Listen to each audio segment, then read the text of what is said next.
Welcome back to the Deep Dive. Today, we are doing something a little different, and frankly, I think it's going to change the way you hear every single conversation you have for the rest of your life. That's a big promise. It is a big promise. But usually, we look at the world out there, we talk about economics, we talk about history, tech trends. Right, the external world. Exactly. But today, we're turning the microscope around. We're looking at the lens itself. We're talking about language. And I know what you're probably thinking, because I thought it too when I first got into this stuff. You hear language, and your eyes just glaze over. Oh, yeah. You think, great, an hour of grammar lessons, subject-verb agreement. High school detention, vocabulary quizzes, that sounds like an absolute nightmare. But that is not what we are doing today. Yeah. We are looking at a stack of research, and it's really anchored by Steven Pinker's massive, brilliant book, The Stuff of Thought, that argues something kind of terrifying. It is a little unsettling. It argues that the words we use, the specific little choices we make every time we open our mouths, they aren't just describing reality. They're hacking it. They're hacking it. It really is the source code of human thought. That's honestly the best way to think about it. The source code. Yeah. We all feel like we are these free thinkers, right? We're observing the world objectively, seeing things as they really are. Sure. But Pinker's argument, and the argument of a lot of cognitive science, is that our language is this ancient, slightly buggy software that runs in the background. Slightly buggy. I like that. It formats our thoughts before we're even aware of them. It dictates how we understand physics, how we assign blame for accidents, how we negotiate our relationships, and in some very specific cases, how we win or lose billions of dollars. And we are not exaggerating with the billions part. That is not hyperbole. I want to kick this off with a story that honestly just blew my mind when I was reading through the prep materials for this. It's a legal dispute where the entire case, and we're talking a payout difference of $3.5 billion. Yeah. It all came down to the definition of a single common noun. The word was event. Just event. E-V-E-N-T. 5 letters. That's it. 5 letters, $3.5 billion. So to understand why this one little word matters so much, we have to go back to one of the darkest days in modern history. We have to go back to September 11, 2001. Right. So obviously everyone listening knows the tragedy of that day. 2 hijacked planes. 2 towers of the World Trade Center in New York. Both towers ultimately collapse. A world-changing day. It changed everything, geopolitically, culturally, emotionally. But while the world was grieving, there's this massive financial battle starting to brew in the background. And it involved the leaseholder of the World Trade Center, a man named Larry Silverstein. And Silverstein was in a unique position because he had taken out an insurance policy on the entire complex just weeks before the attacks. Wow, weeks? Just weeks. And it was a massive policy, as you can imagine, for a complex of that size. The policy had a very specific clause regarding the maximum payout per occurrence, or event. The words were used interchangeably. Okay. And what was the limit? The limit was $3.5 billion per event. Okay, so the math seems pretty simple on the surface, right? If the destruction of the World Trade Center counts as one single event, he gets $3.5 billion. Right. But if it counts as 2 events, he gets double that. He gets $7 billion. Precisely. And this is where linguistics suddenly becomes the judge in a multi-billion-dollar question. So let's break down the arguments. What was Silverstein's case? Silverstein looked at the wreckage. I mean, remember, this is 2 separate skyscrapers. They were hit by 2 separate airplanes. Right. Those impacts happened at 2 separate times, 8:46 a.m. and then 9:03 a.m. Almost 20 minutes apart. Yeah.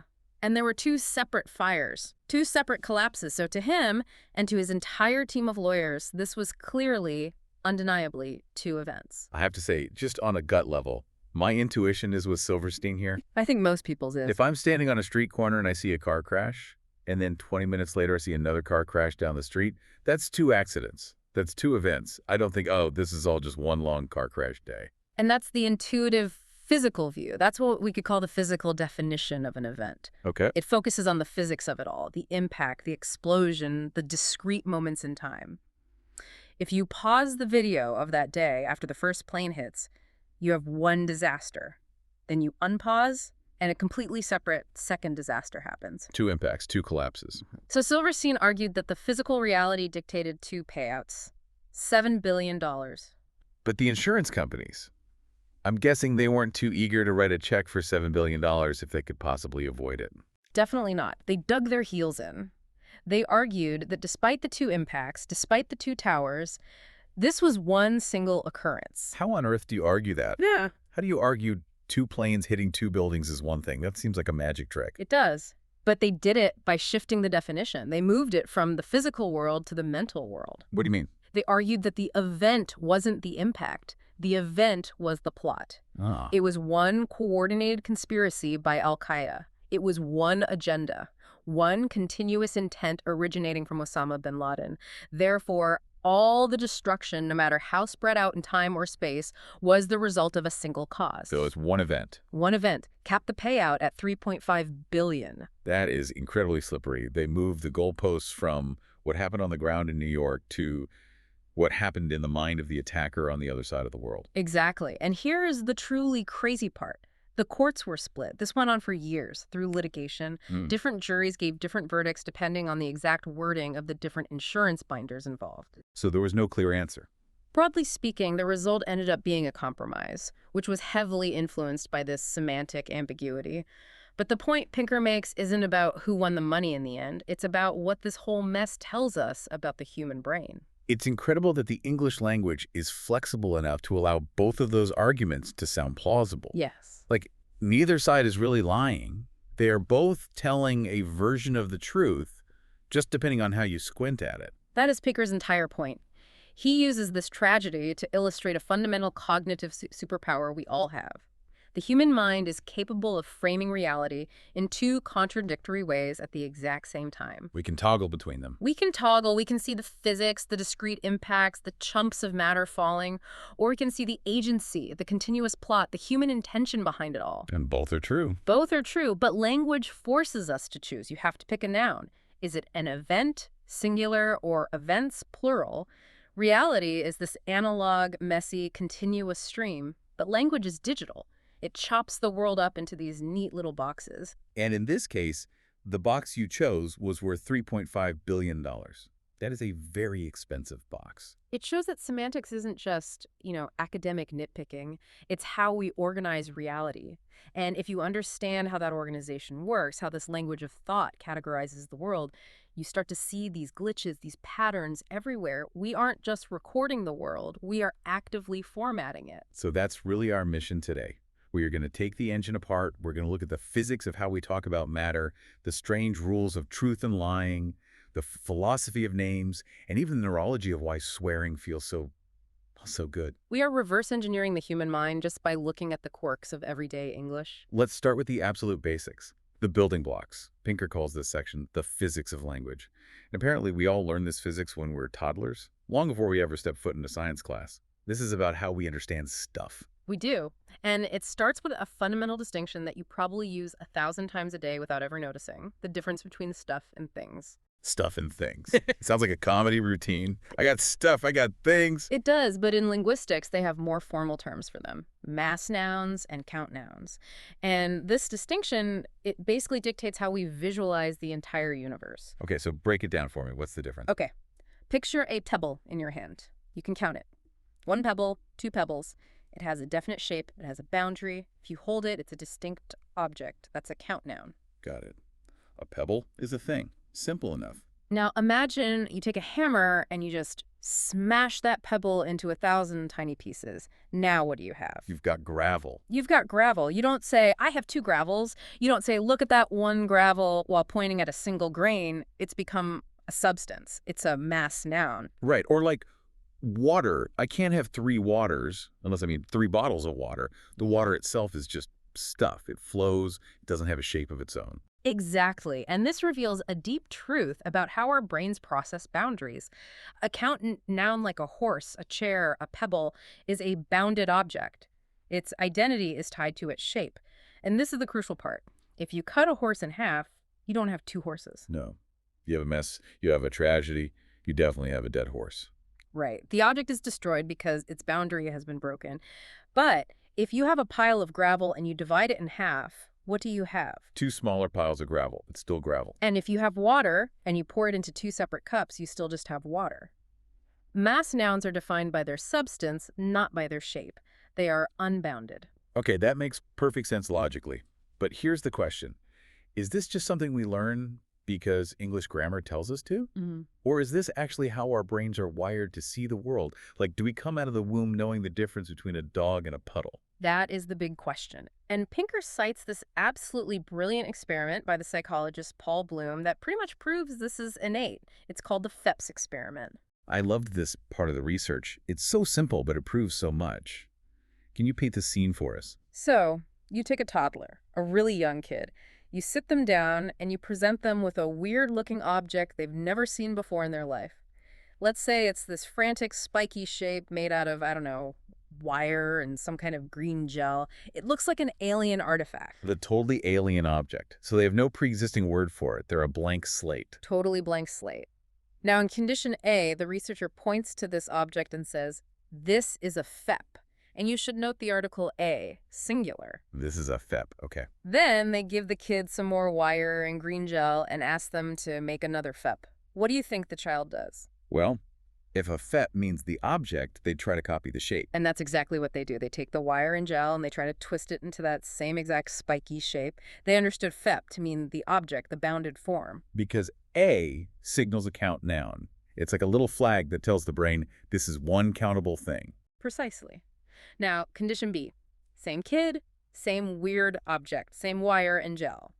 But this time, the researcher says, this is some Phep. Some Phep, like some water or some mud, a mass noun. Exactly. Now, when they ask the kid to make more, the kid doesn't care about the shape at all. They just tear off a chunk of the green gel. To them, Phep is now the substance, the material itself. That is wild.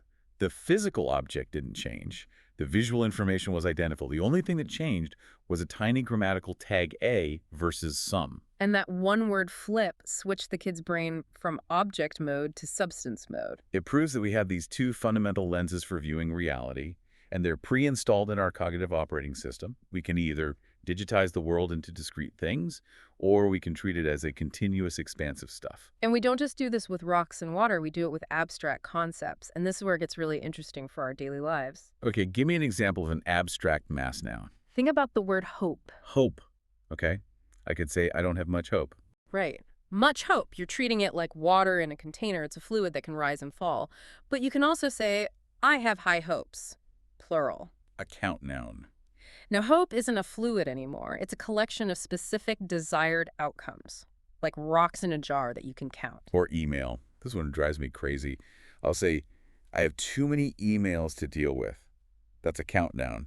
Each message is a bounded object I have to click on. Right. And then I'll also say, I just have too much email. And that's a mass noun. Now it's like this sludge that's pouring into my inbox and drowning me. And look at the word spam. You never, ever say I have 3 spams. No, never. Spam is definitely a substance. It's like toxic waste. Exactly. We use this ancient physics engine to build metaphors for our digital lives.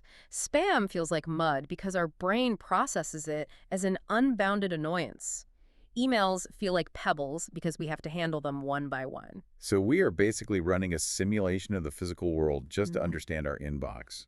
We absolutely are. And speaking of simulations, let's talk about verbs, because Pinker argues that our verbs also have a kind of physics engine built right into them. He calls it meat physics. Meat physics. Yeah. Sounds appetizing. It's all about how we intuitively understand motion and causality. And there's a puzzle here that has annoyed linguists for decades. It's something called the locative alternation. Okay, let's break that down. Okay, picture a farmer.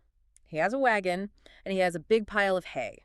He wants to put the hay into the wagon. You can say, he loaded hay into the wagon. Sure. Makes sense. You're focusing on the stuff that's moving. Or you can say, he loaded the wagon with hay. Also works perfectly. Now you're focusing on the container, the wagon. So the verb load can swing both ways. It can focus on the stuff moving or on the container changing its state. Spray is another one. I sprayed water on the wall, or I sprayed the wall with water. Both are fine. Okay, so some verbs are ambidextrous. What's the puzzle? The puzzle is, why aren't all verbs like that? Look at pour and fill. They seem like they mean almost the same thing, but try to do the switch. You can say, pour water into the glass. Can you say, pour the glass with water? Pour the glass with water. No, that sounds really wrong. It sounds like I'm taking the glass itself and pouring it out, like it's a liquid. Exactly. Your brain rejects it. Now try fill. You can say fill the glass with water. Perfectly normal. Can you say fill water into the glass? Fill water into the glass. No, that also sounds like a bad translation. Or maybe something you'd hear a non-native speaker say. I know what they mean, but it triggers a little red squiggly line in my brain. It's just, Off. So why? Why does load work both ways, but pour and fill are locked into these specific structures? I'm assuming it's not just random. There's a reason. It's not random at all. It reveals that our brains categorize actions into these invisible microclasses. Pour is a motion event. The mental movie is about the liquid moving. The figure is the water. Your brain is focused on the stream. Okay, so pour equals motion. But fill is a state change event. The mental movie is about the glass going from the state of empty to the state of full. The ground is the glass. Your brain is focused on the container. So even though the end result is identical, a glass with water in it, the mental movie we play is completely different for each verb. Precisely. And the rules for this are incredibly consistent. Think about verbs of stuffing, like cram, pack, or crowd. You can cram clothes into the bag, or you can cram the bag with clothes. Both work because stuffing is about both the motion and the end state of fullness. Right. But what about verbs of covering? Like coat or mask. You coat the roof with tar. You don't coat tar onto the roof. No, you don't. Because the entire point of the action of coating is to change the state of the surface, not to move the stuff. It's so subtle, but once you hear it, you can't unhear it. We are constantly running these tiny little physics checks in our head. Is the stuff moving? Or is the surface changing?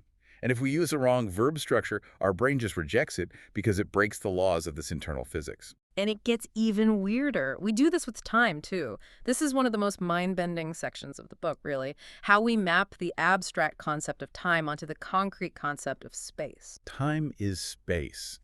I feel like I hear this in science fiction, but in everyday language, it's just everywhere. We are coming up on Christmas. That's all behind us now. The weeks are just flying by. It's unavoidable. We literally cannot talk about time without using spatial prepositions, but there is a famous ambiguity that really exposes how we model this in our heads. I want to try it on you. Okay, hit me. Suppose I tell you this. The meeting originally scheduled for next Wednesday has been moved forward 2 days. When is the meeting now? Move forward. Okay, so it was Wednesday, and it moves forward. So, Friday. Interesting. You say Friday. But a huge chunk of people, roughly half, in fact, will confidently say Monday. Monday. How does forward possibly mean Monday? Wait a second. If I'm standing here and Wednesday is a point in front of me, and it moves forward toward me. Wow. You got it. There are two completely contradictory mental models at play here. Two different ways of placing yourself in the timeline. Okay, explain the two models. Model one is what's called time as precession. Imagine you're standing still and time is a parade or a conveyor belt marching toward you. Events come from the future, they pass you in the present, and they go into the past behind you. In this model, if an event moves forward in the line, it gets closer to you. So it moves from Wednesday to Monday. Okay, I can see that. That's the time is coming at me model. Things happen to me. Model two is time as landscape. This is the one you used. In this model, you are the one who is moving. You are walking along a path called time. The future is laid out in front of you. So if you move an event forward, you are pushing it further down the path away from you, from Wednesday to Friday. That's the I am moving through time model. Okay. I am the agent. Yes. And Pinker points out that these aren't just cultural habits or figures of speech. Brain imaging studies suggest they recruit the same neural circuitry we use for actual physical navigation. We are recycling our walking around the savannah neurons to understand scheduling meetings on Outlook. So when my colleague and I get confused about a schedule change, or when I just misunderstood move forward, it's literally a traffic jam in my internal GPS system. In a manner of speaking, yes, the brain is efficient. It takes old code spatial navigation and repurposes it to handle new, abstract, code-like time. This really drives home the idea that we are physical creatures first and foremost. Everything, even something as abstract as time, gets filtered through this body-centric, physics-centric software in our heads. And that filtering process doesn't just apply to physics. It applies to truth itself. This is the perfect transition to our second section. Because if our verbs can simulate physics, apparently they can also act as a kind of lie detector, or at least a commitment detector. We are talking about factive verbs. And to explain this, we have to go back to another political firestorm. This was the 16-word scandal of 2003. Oh man, I remember this vividly.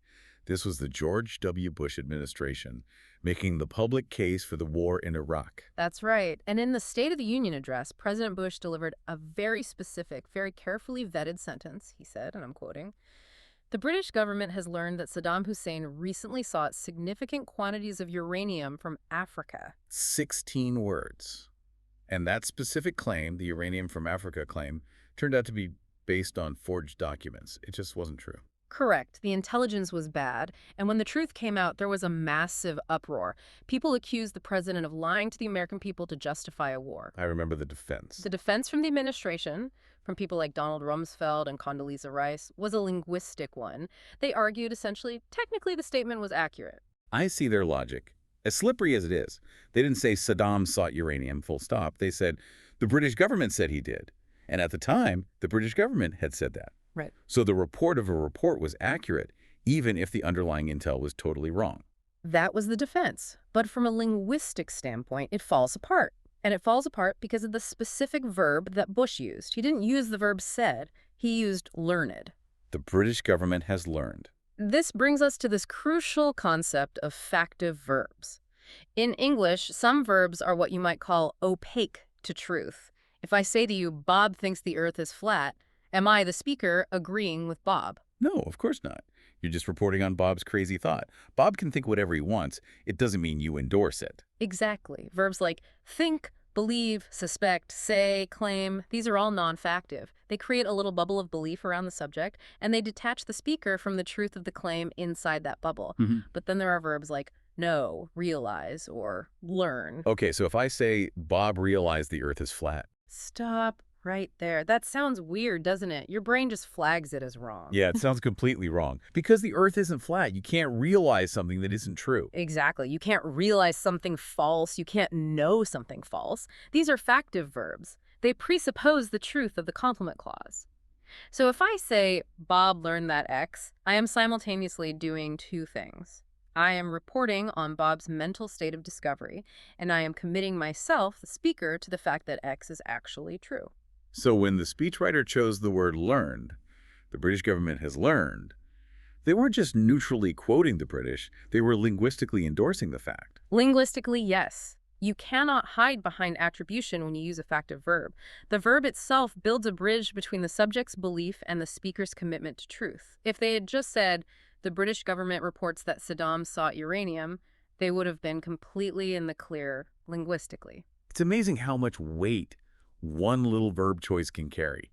It's the difference between a neutral observation and a personal guarantee. Pinker calls this a built-in realism. Our language, by default, is designed to interface with a real, objective truth. We generally assume people are telling the truth, and our verbs have these little mechanisms that force us to verify that truth. You can't separate the speaker from the claim when a factive verb is involved. It's a mechanism for trust. So we've covered how we organize matter and how we organize truth. Now I want to get to something that feels very personal. Names. What's in a name? Ah, yes. The philosophy of naming. It gets deep. I always thought a name was just a label. You know, like a sticky note you put on a person. Hello, my name's Dave. Simple. But Pinker argues that names are something much more powerful and much more rigid than that. He does. He dives into a famous philosophical debate involving something called rigid designation. And to explain it, he uses a really fun thought experiment about William Shakespeare. The classic conspiracy theory. What if Shakespeare, the guy from Stratford-upon-Avon, didn't actually write the plays? What if it was Francis Bacon or the Earl of Oxford? Right. Let's play this out. Imagine that tomorrow an historian digs up a dusty chest. Inside that chest, there are documents that prove, undeniably 100%, that the man we know as William Shakespeare, the actor from Stratford, was just a semi-literate actor. He couldn't write a grocery list, let alone Hamlet. And the real author was Francis Bacon, who used William as a front to avoid scandal. Okay, so huge historical scandal. English departments around the world are in chaos. Total chaos. Now, here's the philosophical question. Does the meaning of the word Shakespeare change? When we now say Shakespeare wrote Hamlet, are we now referring to Francis Bacon? Do we have to say Shakespeare was actually Bacon, or do we say Shakespeare didn't write Hamlet? My gut says Shakespeare is still the guy in the portraits, the guy with the rough and the balding head. Even if he was a total fraud, he is Shakespeare. We wouldn't suddenly start calling Francis Bacon Shakespeare. Your gut agrees with the philosopher Saul Kripke. And Pinker explains that this is because a name is a rigid designator. What does that mean? It means a name is not a description. The name Shakespeare doesn't mean the guy who wrote Hamlet. That is a description of something he did. A name is a pointer. It's like a hook that snags a specific physical entity in the real world and never, ever lets go. So Shakespeare points to that specific baby who was born in Stratford in 1564, and it points to him for his whole life, no matter what he did or didn't do. Exactly. It points to the person who was dubbed or baptized with that name.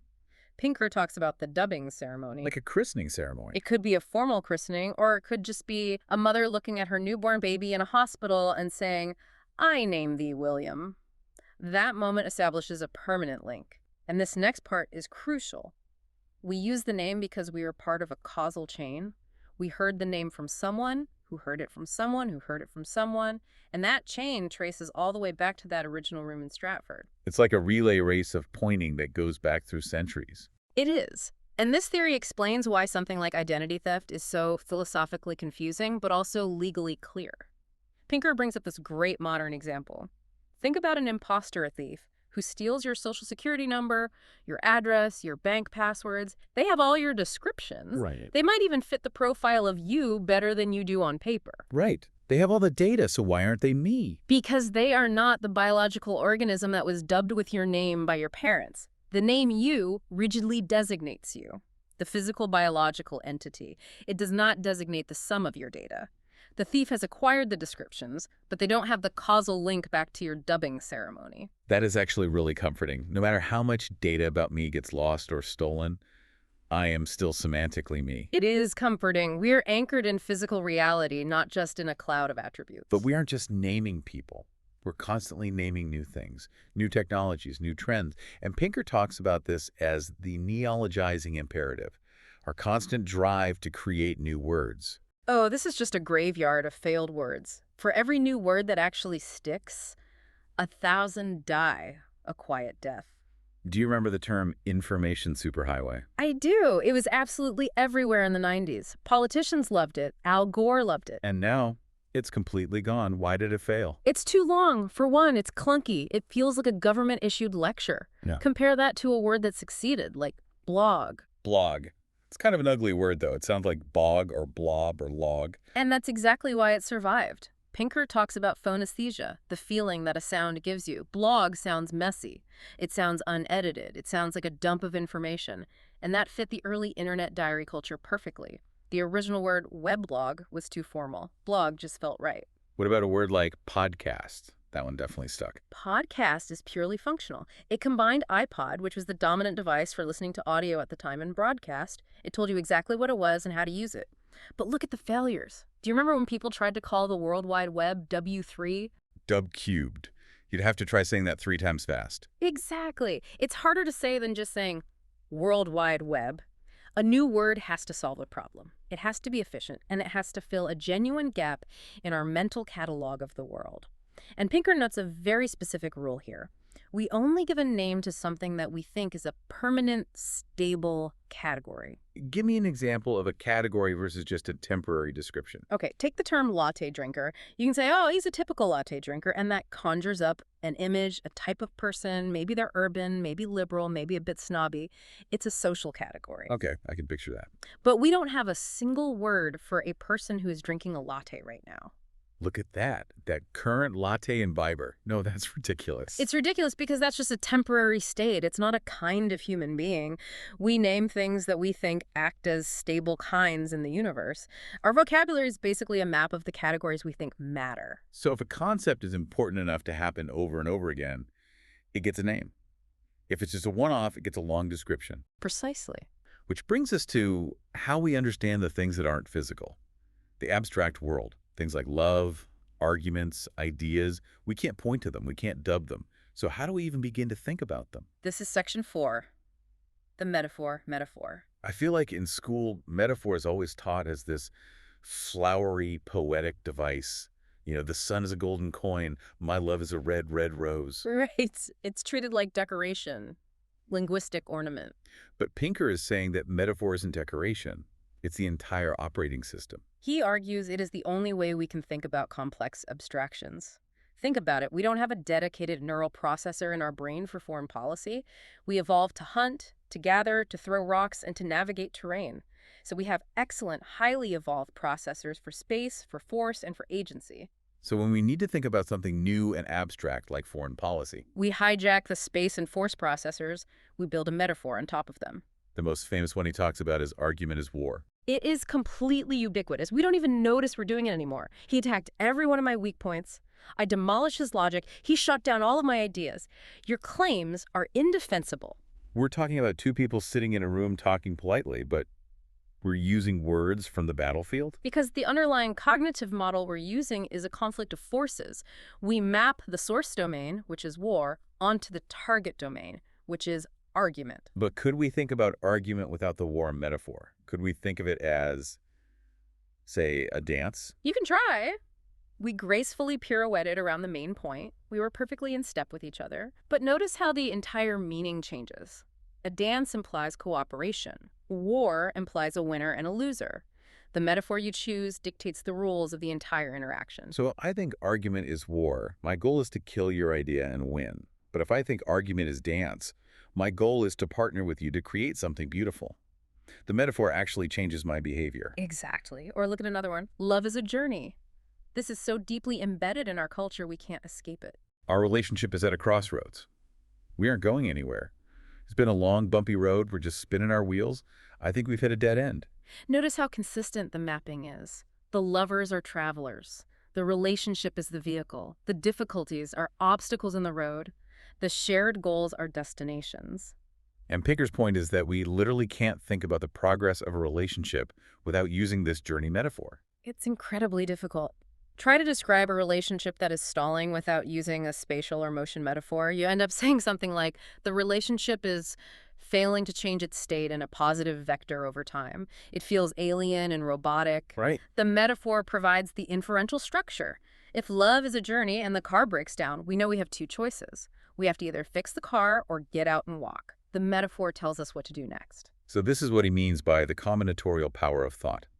We take this finite set of core innate ideas, rocks, paths, fighting, eating, and we combine them to explain an infinite number of new things like economics, love, and politics. Exactly. We are reusing our old primate brain, which knows all about throwing rocks and walking on paths, to understand stock markets and marriages. We are MacGyvering our own intelligence, essentially. Okay, speaking of the old primate brain, let's get to the really fun part. The part of the brain that wants to scream when we stub our toe on the coffee table. Ah, yes. Section 5. The 7 words you can't say. Or, as I like to call it, why my brain completely short-circuits when I hear certain 4-letter words. This is always a favorite topic for undergraduates, but the neurology here is genuinely distinct from the rest of language. Swearing is not just rude language. It is processed in a completely different part of the brain than normal speech. Pinker brings up the Stroop effect here. Can you remind us what that is? The Stroop effect is a classic psychological test that measures attention and processing speed. The classic version is you see the word green, but it's printed in red ink. Your task is to say the color of the ink, so you have to say red.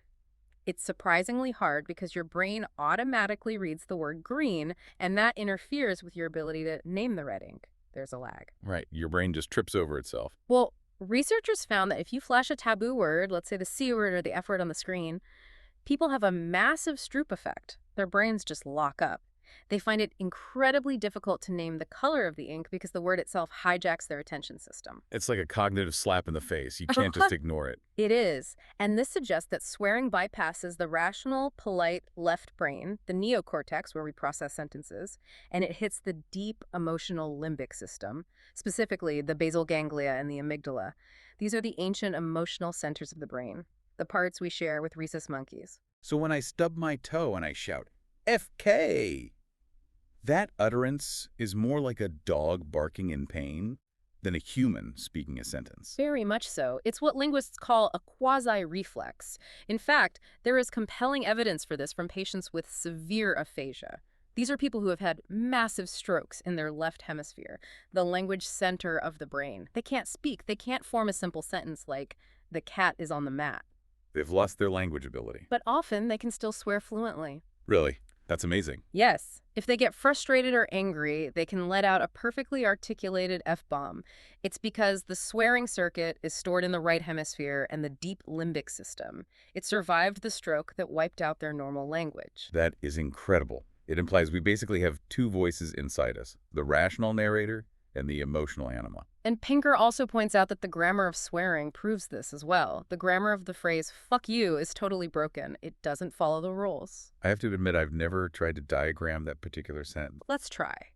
If fuck you were a normal imperative sentence, a command like close the door, it should follow the normal rules of grammar. Rule 1, you should be able to make it negative. Don't close the door. Can you say, don't fuck you? No, that makes absolutely no sense. Rule 2, you should be able to add a tag question to soften it. Close the door, won't you? Can you say, fuck you, won't you? Fuck you, won't you? No. That sounds like a very confused and slightly polite proposition. Yeah. It's bizarre. Rule 3, you can perform the action on yourself. I will close the door myself. Can you say, I will fuck you myself? That completely changes the meaning. Exactly, because fuck you isn't a real sentence. It doesn't have a subject or a verb in the traditional sense. It is a verbal weapon. It functions like a growl or a punch. It doesn't follow the rules of syntax because its goal is not to convey information. Its goal is to inflict emotional harm. So it's a verbal punch thrown by the amygdala. That explains why it feels so cathartic sometimes. It releases a kind of primal pressure in a way that's saying, oh darn, simply cannot. Oh darn is a neocortical observation. FK is a limbic scream. Okay, so we've gone from the very rude to the very polite. We are moving to our last section, games people play. This is about pragmatics, the study of how we use language in context to navigate social situations, and specifically, the great mystery of indirect speech. This is something I know I do constantly. If I'm at a dinner table and I want the salt, I almost never say, give me the salt. That sounds like a harsh order. I'll say, I was wondering if you could potentially pass the salt. Or is the salt all the way down there by you? Yeah. Why do we do this? Why are we so inefficient and roundabout with our language? Because we are always navigating two things at once: the transfer of information and the preservation of the relationship. Pinker applies game theory to this. Specifically, he talks about the logic of plausible deniability. Use the classic example of trying to bribe a police officer. This is the bribe matrix. This is a life skill, really, so you should pay attention. Let's simulate it. You're driving, you're speeding, you get pulled over, you have a lot of cash in your wallet, and you really, really don't want this ticket on your record. You want to try and bribe the cop. But there is a huge risk. What's the risk matrix look like? The risk is high because there are two types of cops in the world: honest cops and dishonest cops, and you have no idea which one is standing at your driver's side window. Okay. Scenario A, you bribe openly. You just say, here's $50, can you let me go? If he's a dishonest cop, great. He takes the money, you go free, best outcome. But if he's an honest cop, he arrests you for bribery. You go to jail. The cost of jail is catastrophic, so the expected utility of this direct move is terrible. It's way too risky. Right. I can't risk going to jail just to save $100 on a speeding ticket, so I don't do it. So you move to scenario B. You don't bribe. The result: you get a ticket, you pay the fine, it sucks, but you don't go to jail. This is the safe, rational choice most people make. Okay. Safe choice. But then there is scenario C, the Indirect Speech Act. You lean out the window and you say, gee, officer, I'd love to take care of this right here. Is there any way we can settle this now so I don't have to go to court? The beautiful ambiguity. Look at the payoff matrix now. If the cop is dishonest, he hears the implicature. He hears the hidden meaning, which is, this is a bribe. He takes the money, you go free. But, and this is the genius part, if the cop is honest, what does he hear? He just hears the literal meaning. Can I pay the fine now instead of mailing a check? Exactly. And he will simply say, no, sir, we don't accept cash on the road. You have to mail it in. And then he writes you the ticket. But he doesn't arrest you. He doesn't arrest you because you have plausible deniability. You never actually said bribe. You asked an innocent procedural question. The indirect speech completely removes the catastrophic cost, jail, from the equation while keeping the possible benefit, going free, on the table. It's a get-out-of-jail-free card that's built right into the ambiguity of language. It functions on a kind of cooperative principle. You are inviting the other person to complete the hidden meaning. If they don't want to play that game, they can just stick to the literal meaning and everyone saves face. No one is embarrassed or arrested. And this isn't just for criminals and corrupt cops. We do this in dating constantly. Would you like to come up and see my etchings? Or, the modern version. Do you want to come in and watch some Netflix? If someone asked me that at 1 o'clock in the morning on a first date, they are probably not talking about finishing that documentary on minimalism. Right. But it serves a crucial safety function. If the other person is interested, they understand the implicature. Sex. If they aren't interested, they can just answer the literal question. No thanks, I'm pretty tired, I have an early start tomorrow. And the friendship is saved. You didn't get rejected as a potential lover. You just got rejected as a movie-watching partner. The social stakes are so much lower. Precisely. It prevents what Pinker calls a relationship mismatch. He cites the work of anthropologist Alan Fiske, who argues that humans categorize all relationships into 4 fundamental types. There's communality, which is family and lovers, based on sharing what's mine is yours. Okay. Then there's authority, like a boss and an employee. Dominance. Then equality, which is about fairness and turn-taking, like friends or carpools. And finally, market pricing, which is business transactions, money, and barter. And mixing those up is really dangerous and offensive. Very. Imagine you were at your parents' house for Thanksgiving dinner. It's a wonderful meal. At the end of it, you pull out your wallet and say, "Mom, that was excellent turkey. Here is $50 for your trouble." Oh, God. That's horrifying. She would be so insulted. Why? You're paying her. That's a nice thing to do, isn't it? No. It insults her because it treats her like a waitress. It turns a communality relationship into a market pricing relationship. It breaks the frame. Exactly. It clashes the frames. Or imagine you try to use equality with your boss. "Hey, boss, I stayed late yesterday, so you should probably stay late today to make it fair." You'd be fired immediately. Indirect speech allows us to test the waters when we want to shift between these relationship types. When you ask a friend on a date, you are attempting to move from equality, which is friends, to communality, which is lovers. That is a socially dangerous crossing. If you do it bluntly, "I want to have sex with you," and they say, "No, you can't go back to being friends," the awkwardness level is too high. So do you want to get coffee sometime? Acts as a buffer. It's a probe that can be safely denied. It's social radar. We send out a little ping. If we get a ping back, we can proceed. If we get silence, we can retreat without damage. We are intensely strategic social animals, and language is our primary negotiation tool. It is absolutely amazing how much complex calculation goes into a simple phrase like, "Do you want to come in for a coffee?" We are running game theory matrices in our head while standing on a doorstep. We are, and we do it effortlessly without even knowing it. So we have covered a huge amount of ground here today. Let's try to recap this incredible journey. We started with the $3.5 billion definition of an event, showing how we digitize reality based on either physics or intention. Right. We look at the innate physics of stuff and things, how our brains separate bounded objects from unbounded substances. We saw how factive verbs, like the word learned, can anchor us to objective truth. We did. We explored the rigid power of names and why Shakespeare is always Shakespeare, even if he was a fraud. We saw that metaphor is the source code of all abstract thought, like argument is war. Then we went to the limbic system. We looked at the neural explosion of swearing, the amygdala's punch. And finally, we ended with the strategic dance of politeness and indirect speech, the bribe matrix. And what really ties all of these different threads together is this core idea that language is a window. It's not just about the words themselves, it's about looking through the words to see the underlying language of thought, what linguists call conceptual semantics. And through that window, we see that the human mind is obsessed with a few key concepts: space, force, intention, and social standing. We are categorization machines built to slice up the messy analog world into digital chunks so we can manage it. It makes me look at every single conversation differently now. When I choose a verb, I'm secretly running a tiny physics simulation in my head. When I'm being polite, I'm running a game theory simulation. You are. And here's a final provocative thought to leave you with. Lay it on us. We've spent this whole time establishing that our thinking is constrained by these innate categories. We have to think in terms of objects, paths, forces, and agents. That's the hardware we were born with. But what if the universe doesn't actually work like that at its fundamental level? Oh, this is a heavy question.